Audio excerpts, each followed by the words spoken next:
حضرت عبداللہ بن جعفر حضرت جعفر طیار کے بیٹے تھے، نبی پاک کی پھوپھی کے بیٹے تھے حضرت زبیر بن عوام رضی اللہ تعالیٰ، وہ انتقال کر گئے۔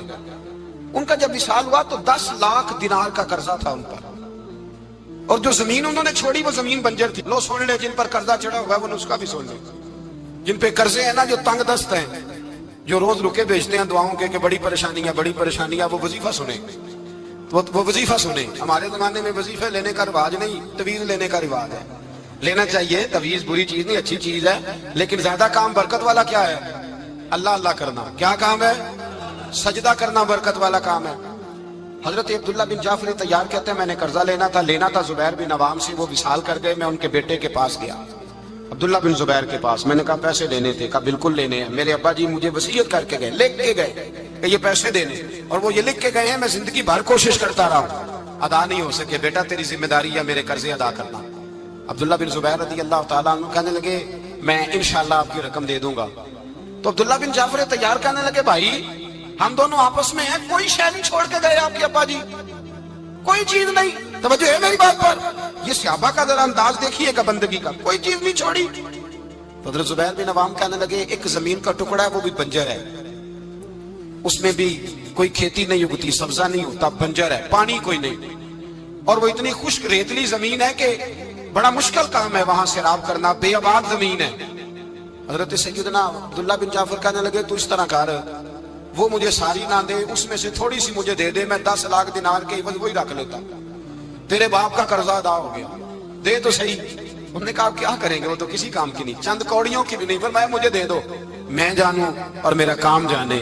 او بھائی یہ تھے بندگی والے لوگ، یہ تھے جن کا رب سے رشتہ ہے، جنہوں نے حضور کے صلی اللہ علیہ وسلم کے پاس بیٹھ کر بندگی سیکھی تھی۔ کہتے زمین کا ٹکڑا لے لیا، بنجر بے آباد ریتلی زمین، جب میرے حصے میں آئی پہلے دن اپنے غلام سے کہنے لگے جو جگہ تجھے زیادہ سخت لگتی ہے نا وہاں میرا مصلی بچھا دے، جو تجھے زیادہ بنجر بے آباد لگتی ہے وہاں مصلی بچھا۔ غلام نے مصلی بچھایا تو عبداللہ بن جعفر نے اللہ اکبر کہہ کے نیت باندھی۔ یہ حضرت جعفر طیار کے بیٹے ہیں، حضرت علی کے بھتیجے، انہوں نے نیت باندھی، نماز کی، سر سجدے میں رکھا، رونے لگے، کہنے لگے اللہ میں بھی تیرا بندہ اور جس سے لینے تھے وہ بھی تیرا بندہ، خدا بندہ ہمارے درمیان مہربانی فرما، کرم نوازی کر، رحمت کا فیصلہ فرما۔ اتنا روئے کہ مصلی بھیگ گیا۔ کہتے اتنا تڑپ رہے تھے کہ صحابہ اکٹھے ہو گئے ان کے گرد، مصلی بھیگ گیا۔ جب بھیگا ہوا مصلی نماز مکمل کر کے اٹھایا نا، کہتے مصلی اٹھایا تو نیچے سے اللہ نے پانی کا چشمہ جاری فرما دیا، اللہ نے پانی کا چشمہ جاری کر دیا۔ فرمایا بناؤ حوض، کرو کھیتیاں سیراب۔ فرماتے ہیں جہاں ایک درخت نہیں اگتا تھا اللہ نے پورا باغ اگا دیا، جہاں ایک پھل نہیں ہوتا تھا وہاں عالی شان پھل لگ گئے، قرضے بھی ادا ہوئے۔ حضرت زبیر بن عوام کے بچوں کے پاس مال دولت بھی بچ گیا۔ لوگ جب کہتے ہیں یہ ساری کس چیز کی برکت ہے، اور فرماتے ہیں یہ ساری سجدوں کی برکت ہے، یہ رب کی بندگی کی برکت ہے، یہ اس کی بارگاہ میں نماز پڑھنے کی۔ مسلمان توجہ نہیں کرتا، توجہ نہیں۔ جاگ رہے ہیں آپ حضرات؟ یہاں کوئی حکومت اعلان کرے نا کہ ہر نماز کے بعد 500 روپیہ، کتنا جی؟ میرے خیال کسی بھی نہیں ہونا مسجد میں۔ اور خدا کے بندو بات سمجھو، رب فرماتا ہے تو مسجد آدھا میں تجھے برکت عطا کروں گا، میں تجھے برکت دوں گا۔ میں ایک صحابی کہتے ہیں مجھے اکثر یہ حضور کا فرمان سنتا تو میرے دل میں خیال آتا آخر اللہ کس طرح برکت دیتا ہے اللہ آخر۔ ایک صحابی کہتے ہیں نبی پاک صلی اللہ تعالیٰ علیہ وسلم نے فرمایا عبادت کرو اللہ برکت دے گا۔ میرے دل کے اندر خیال آیا کس طرح، آخر اللہ کس طرح سے نوازتا ہے، رنگ کیا ہے؟ کہتے میں یہ بات سوچ کے نا تو مجھے قضائے حاجت کی حاجت ہوئی، پخانہ پیشاب کے لیے میں نکلا تو ایک جگہ دور جا کے میں بیٹھا کھیتوں میں، دور جا کے کہتے میں پیشاب کر رہا تھا تو ایک چوہا اپنے بل سے نکلا اور ایک ہیرا میرے پاس رکھ گیا، میں پیشاب کر رہا ہوں، کہتے پھر گیا اندر تو ایک ہیرا اور رکھ گیا، پھر گیا تو پھر رکھ گیا، پھر گیا تو پھر رکھ گیا، کہتے 15 ہیرے چھوڑ گیا۔ اب میں فارغ ہوا، وہ ہیرے اٹھائے گھر نہیں لے کے گیا، مسجد نبوی میں گیا کہ حضور سے پوچھوں میرے لیے جائز بھی ہیں کہ نہیں، بلوں سے نکل رہے ہیں، بلوں سے پیسے نکل رہے ہیں، ہمارے سارے بلوں میں ہی چلے جاتے ہیں، بلوں سے پیسے آ رہے ہیں صحابہ کو، برکت دیکھیں عبادت، بلوں سے پیسے آ رہے ہیں، بل سے۔ فرماتے ہیں میں وہ ہیرے اٹھائے تو در رسول پہ، جب میں نے پہلا قدم رکھا نا مسجد نبوی میں تو مجھے بتانا نہیں پڑا، میرے مصطفیٰ نے میرا چہرہ دیکھا اور مسکرا کے فرمایا پتہ چلا ہے اللہ کس طرح نوازتا ہے، خبر ہوئی ہے اللہ کس طرح نوازتا ہے؟ فرمایا رب کی بارگاہ میں جھکے رہو، وہ تمہیں وہاں سے دے گا تمہارا گمان بھی نہیں گیا ہوگا، اس کے حضور تو آؤ، اس کی جانب تو توجہ کرو۔ بندگی کی اپنی ایک لذت ہے، سجدے کا اپنا ایک ذائقہ ہے۔ اگر آپ نبی کریم سید عالم صلی اللہ تعالی علیہ وسلم کی عبادات کو ملاحظہ کریں نا تو سرکار کی زندگی میں کثرت ہے عبادت کی۔ اعلان نبوت سے پہلے کتنے کتنے مہینے حضور غار حرا میں عبادت کرتے تھے، تنے تنہا۔ حرم کعبہ قریب تھا لیکن وہاں رش ہوتا تھا، لوگ ہوتے تھے۔ فرمایا میں اکیلے میں اپنے رب کو منانا چاہتا ہوں۔ کتنے کتنے ایام حضور غار حرا میں عبادت کرتے۔ پھر صحابہ کرام علیہم رضوان فرماتے کہ مدینہ منورہ میں حضور کا یہ رنگ ہوتا، اتنے لمبے سجدے کرتے کہ لگتا روح مبارک کی پرواز کرتے، اتنے لمبے سجدے کرتے۔ حضرت سیدنا معاذ بن جبل رضی اللہ تعالیٰ عنہ فرماتے ہیں 3 دن ہو گئے حضور چلے گئے، مدینے میں نظر ہی نہیں آ رہے۔ صحابہ پریشان، ابو بکر صدیق، عمر فاروق، عثمان غنی، مولا علی ڈھونڈتے پھرتے، حضور سید عالم صلی اللہ علیہ وسلم کا پتہ نہیں۔ فرماتے جناب صدیق اکبر گھومتے گھومتے جبل سلا کی پہاڑی کے قریب گئے، ایک چرواہا بکریاں چلا رہا تھا، اس سے پوچھا تم نے میرے محبوب کو تو نہیں دیکھا؟ تو کہنے لگا مجھے نہیں پتا تمہارے محبوب کون ہے۔ ایک آدمی آج 3 دنوں سے غار میں رو رہا ہے، اتنی شدت کے ساتھ روتا ہے کہ میری بکریاں جا کے غار کے سامنے بیٹھ جاتی ہیں، اور بکریاں بھی روتی ہیں، میں بڑا کھینچتا ہوں پر لوٹتی نہیں، رات کو گھر لے کے جاتا ہوں تو جاتی نہیں، سویرے باڑے سے نکالتا ہوں تو دوڑی ہوئی آتی ہے، پھوٹ پھوٹ کے روتی ہیں، لیکن حال یہ ہے کہ دودھ پہلے سے بھی زیادہ دیتی ہے۔ حضرت ابو بکر صدیق کہنے لگے یہی تو میرے رسول پاک علیہ الصلوۃ والسلام کے نبی ہونے کی علامت ہے۔ اس صحابہ کو بلایا، 3 دن سے حضور سجدے میں، کتنے دنوں سے؟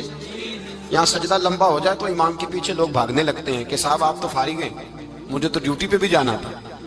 3 دن سے حضور سجدے میں، اتنا طویل سجدہ، اتنا طویل۔ صحابہ کہتے ہیں قدموں میں جا کے لگے، محبوبہ بس کریں آ جائیں۔ حضور نے فرمایا رب نے سورہ ہود نازل کر دی ہے، سخت حکم آ گئے۔ وہ کہتا ہے میں تیری امت سے حساب پوچھوں گا، میں اپنے رب کو منا رہا ہوں، بکر جاؤ مجھے منا لینے دو۔ حضور نے ہمیں بتلایا ہے کہ رب کو سجدہ کرے تو رب مانتا ہے، اس کو منانے کا طریقہ سجدہ کرنا ہے، جھکنا ہے، عبادت کرنا ہے۔ کہا وہ مانے گا تو میں آؤں گا۔ تڑپ گئے صحابہ۔ اور ایک روایت ایسی بھی ہے کہ جب بات نہ بنی تو حضرت فاطمہ سے عرض کیا۔ حضرت فاطمہ شام کا سناٹا چھایا، اپنے آپ کو کپڑوں میں لپیٹا، دائیں بائیں شہزادوں کے لیا تو حضور کی بارگاہ میں گئیں، کہنے لگی محبوبہ بس کریں گھر آ جائے، مدینہ سونا ہو گیا ہے، مسجد نبی کی دیواریں بھی روتی ہیں، یا رسول اللہ ستون مجھ سے آپ کا پوچھتے ہیں، گھر آئے۔ نبی پاک نے فرمایا فاطمہ تو بھی دعا کر، میں بھی دعا کرتا ہوں۔ حضرت فاطمہ بھی ساتھ والے کونے میں سجدے میں گر گئی، پھر دعا ہوئی، پھر التجا ہوئی۔ حضرت جبریل آئے، کہنے لگے محبوبہ رب کہتا ہے سار اٹھاؤ، وَلَسَوْفَ يُؤْتِيكَ رَبُّكَ فَتَرْضَىٰ، اللہ فرماتا ہے میں آپ کو اتنا دوں گا کہ آپ مجھ سے راضی ہو جائیں۔ تو حضور تو سجدے کے عالم میں۔ حضرت سیدنا عبد الرحمن ابن عوف کہتے ہیں میں حضور کے ساتھ تھا، ہم مسجد نبی سے نکلے تو سامنے ایک باغ آیا، حضور فٹافٹ گئے اور باغ میں سر سجدے میں رکھ دیا، دیر تک حضور نے سجدہ کیا، اتنا لمبا کہ جیسے کسی کی روح پرواز کر گئی۔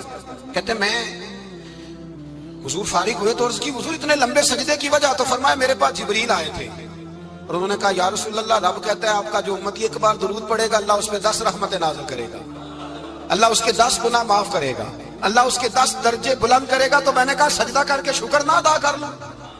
اس بات پر میں سجدہ کرنے لگ گیا۔ اس بات پر ایک دوست کے ہاں بیٹا ہوا، مجھے کہنے لگے مبارک ہو بھتیجا آیا ہے۔ میں نے کہا خیر مبارک۔ بڑے عرصے کے بعد اللہ نے نوازا، میں نے 5 کلو مٹھائی بھیجی آپ کی جانب، دوستوں کو کھلا دیجیے۔ میں نے کہا اور کتنی بانٹی؟ کہنے لگے منوں کے حساب سے۔ باقی معاملات کیسے؟ کہنے لگے کیا بات ہے، غریبوں کو، مسکینوں کو، لاچاروں کو، سب کو دیا۔ تو میں نے کہا نفل کتنے پڑے؟ کہنے لگا ٹائم نکالتا ہوں۔ میں ٹائم بیٹا کس نے دیا؟ شکر کس کا ادا کرنا تھا؟ بھئی یہاں حال یہ ہے ہمارا کہ ہمیں 2 رکھتے تھوڑی مشکل ہے۔ اگر کہا جائے کہ 25 من مٹھائی تقسیم کرنی ہے تو وہ آسان ہے، ہم نے اپنے لیے عبادت کو، ریاضت کو بہت سا بنا لیا، اس کو اتاریں کچھ بھی مشکل نہیں۔ رب کی بارگاہ میں جتنا بندہ جھکتا جاتا ہے اتنا ہی اللہ اسے اور عزت عطا کرتا جاتا ہے۔ بزرگوں سے کسی نے پوچھا تھا کہ میری اللہ قبول بھی ہے کہ نہیں؟ تو وہ کہنے لگے رب کو تیری پہلا سجدہ قبول تھا تو تب اس نے دوسرے کی توفیق دی تھی، اسے تیری فجر قبول تھی تو تجھے زور پڑھنے کی توفیق دی، اس نے تیرا پہلا روزہ قبول کیا تو دوسرا رکھنے کا موقع دیا۔ یہ علامت ہے قبولیت۔ میرے محبوب نے فرمایا بندگی کرو، اس کے حضور آؤ، کبھی کا صلاۃ اللیل پڑھو، کبھی کا تہجد پڑھو، کبھی کا اشراق پڑھو، کبھی کا چاشت پڑھو، کبھی کا اوابین پڑھو۔ اور میرے مصطفیٰ نے فرمایا ہو سکے تو اٹھ کے تہجد پڑھو، باقی نمازوں پہ رب تمہیں ثواب دے گا، اگر تہجد پڑھو گے تو رب تمہاری طرف دیکھ کے مسکرائے گا، جو اس کی شان کے لائق ہے وہ مسکرائے گا۔ مصلی آباد کریں، مصلی آباد کرنے سے روحانی زندگی آباد رہے گی، من کے اندھیرے دور ہوں گے، روح کی کساوتیں دور ہوں گی۔ انسان اللہ سے جڑا ہوتا ہے تو اس کی بندوں کی جانب توجہ ہی کم جاتی ہے، حسد کون کر رہا ہے، مخالفت کون کر رہا ہے، جھگڑا کون کر رہا ہے، بغض کون پیدا کر رہا ہے، ان چیزوں سے ویسے ہی بچا رہتا ہے۔ میرے محبوب پاک سید عالم صلی اللہ علیہ وسلم کثرت سے سجدہ کرتے، قیامت کے دن حضور شفاعت کس طرح کریں گے؟ سجدہ کر کے 4 سجدے کریں گے حضور، بخاری مسلم میں موجود ہے۔ صحابہ کرام فرماتے ہیں حضور نے فرمایا جب امتیں پریشان ہو کے نبیوں کے پاس جائیں گے تو پھر میرے پاس آئیں گی، جب میرے پاس آئیں گی تو میں سجدہ کروں گا اور خدا سے کہوں گا یا اللہ ان کا حساب تو شروع کر۔ فرمایا میرے ایک سجدے سے اللہ حساب شروع کرے گا، پھر میرے غلام رہ جائیں گے جنہوں نے بہانے بنائے ہوں گے، نماز پڑھی ہوگی، یہ بہانہ ہے خدا کی رحمت حاصل کرنے کا، جن کے پاس تو کچھ ہوگا وہ تو اس بہانے کے سبب چلے گئے، گناہگار رہ گئے، تڑپ کے کہیں گے محبوبہ ہم کیا کریں؟ تو حضور فرماتے ہیں میں لمبا سجدہ کروں گا، فرماتے ہیں میں لمبا سجدہ جب کروں گا تو رب لمبے سجدے کے بعد فرمائے گا محبوب سار اٹھائیے، آپ مانگیے میں عطا کرتا ہوں، آپ سوال کیجئے میں دیتا ہوں، آپ سفارش کیجئے میں قبول کرتا ہوں۔ تو میں اللہ میرے گناہگاروں کو بخش دے۔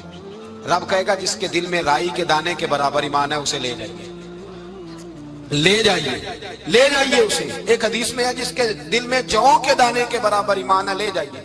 حضور فرماتے ہیں ان کو جنت میں بھیج کے میں پھر سجدے میں گر جاؤں گا۔ لمبا سجدہ، تیسرا سجدہ، اے اللہ مہربانی کا رحمت فرما۔ اللہ کہے گا محبوب سار اٹھاؤ، جو مانگو گے میں دوں گا، یا اللہ اور فضل کا۔ جس کے دل میں رائی کے دانے سے بھی کم ایمان ہے محبوب اسے بھی جنت میں لے جاؤ۔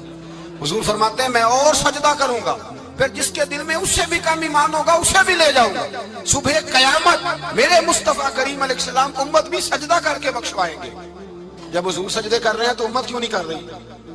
حضور سجدے کر کے بخشوائیں گے، امت سجدہ ہی نہیں کر رہی، توجہ ہی نہیں کر رہی۔ میرے بھائی سجدے کی اتنی کیفیت ہے، عبادت کی اتنی لذت ہے کہ حضرت عائشہ فرماتی ہیں تیز آندھی آتی تو حضور نماز پڑھنے لگتے، تیز آندھی آتی تو نماز پڑھتے، بارش نہ ہوتی تو نماز پڑھتے، بارشیں زیادہ ہوتی تو نماز پڑھتے، سورج گرہن ہوتا تو حضور نماز پڑھتے، چاند گرہن ہوتا تو نبی پاک، بلکہ حضرت عائشہ کہتی ہیں گرہن لگا چاند کو تو حضور نے فٹافٹ سر سجدے میں رکھ دیا، اور نماز کے بعد حضور رونے لگے، کہنے لگے اے اللہ تو نے کہا نہیں تھا کہ میں تیری موجودگی میں انہیں عذاب نہیں دوں گا؟ اللہ درگزر کر اپنے بندوں سے، رحمت فرما، کرم نوازی فرما۔ فرمایا ہر موقع پر حضور نماز پڑھتے۔ سید عائشہ صدیقہ فرماتی ہیں کبھی کبھی میرے بسترے نور میں حضور ہوتے، فرماتے ابو بکر کی بیٹی تو اجازت دے تو رب کو راضی نہ کر لوں؟ میں کہتی میری کیا جرت ہے، تو حضور نماز کی نیت باندھتے۔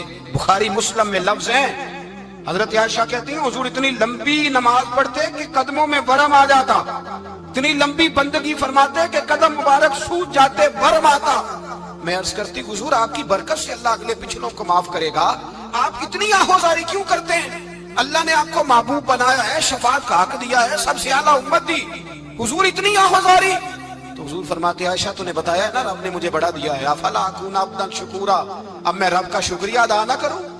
میں لمبی نمازیں پڑھ کے اس کا شکریہ ادا کرتا ہوں، اس کی بارگاہ میں حاضر ہوتا ہوں۔ میرے بھائی نماز نہیں تو انسان کاہے کا، سجدہ نہیں تو اس نے زندگی کہاں بتا دی۔ اگر اللہ کی بارگاہ میں ایک صحابی نے سر سجدے میں رکھا تو ماتھے پہ مٹی لگ گئی، وہ جھاڑنے لگے، میرے قریب نے فرمایا نہ جھاڑ، جب تک سجدے کی مٹی پیشانی پہ رہتی ہے اللہ کے فرشتے درود پڑھتے رہتے ہیں، اس سے رہنے دو، یہ تو لذت ہے۔ عزت والا وہ ہے جو مالک کی بارگاہ میں۔ حضرت صلہ بن حشیم کے بارے میں صحابہ کہتے ہیں بڑے عبادت گزار تھے، نیک تھے۔ حضرت انس بن مالک کہتے ہیں ہم نوجوانوں کا دل کیا کہ ذرا اس صحابی کی عبادت کا تو پتہ کریں، کس طرح کی ہے عبادت کا تو پتہ کریں۔ فرماتے ہیں جنگ کا موقع تھا، رات کے وقت جب دنیا سو گئی نا تو وہ بھی لیٹ گئے، جب دیکھا سب لوگ سو گئے تو چپکے سے اٹھے تو جنگل میں چلے گئے، جنگل میں جا کے نماز کی نیت باندھ لی۔ حضرت صلہ بن حشیم صحابی ہیں، وہاں نماز پڑھنے لگے، کہتے ہیں میں بھی پیچھے پیچھے ہو گیا کہ پتہ تو کروں کس طرح پڑھتے ہیں۔ تھوڑی دیر گزری تو شیر آ گیا، شیر نے آ کے تھاڑا، للکارا۔ فرماتے ہیں میں ڈر کے درخت پہ چڑھ گیا۔ حضرت صلہ بن حشیم نے نماز کا سلام پھیرا، اطمینان کے ساتھ شیر سے کہنے لگے اور جا چلا جا کہیں اور رزق تلاش کر، میں تو اپنے رب کی عبادت کر رہا ہوں۔ میں تو اس کی بارگاہ میں جھکا ہوا ہوں، مجھ پر تیرا قبضہ نہیں ہو سکتا۔ جب جنگلی درندوں کا قبضہ نہیں ہو سکتا تو کسی اور درندے کا عبادت گزار پہ قبضہ ہو سکتا ہے؟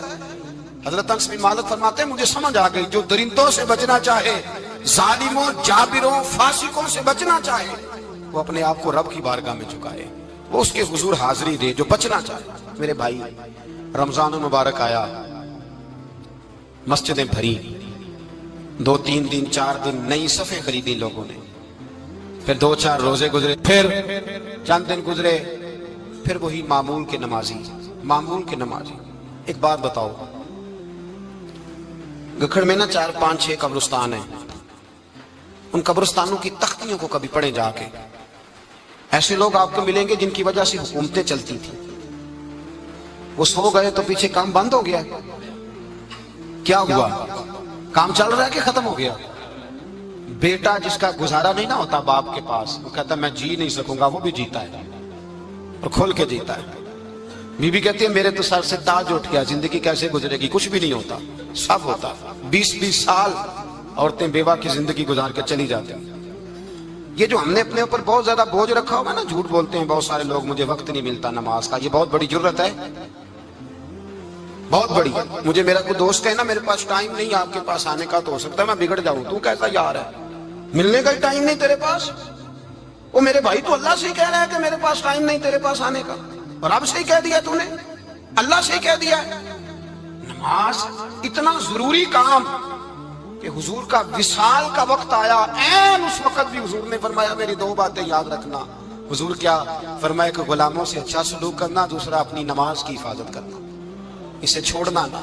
اور صحابہ کہتے ہیں جب حضور کو بڑی نکاہت ہو گئی، بظاہر قدم نہیں اٹھایا جاتا، اس وقت بھی فرمایا مجھے 2 بندے اٹھا کے لے جاؤ، میں مسجد جا کے نماز پڑھنا چاہتا ہوں۔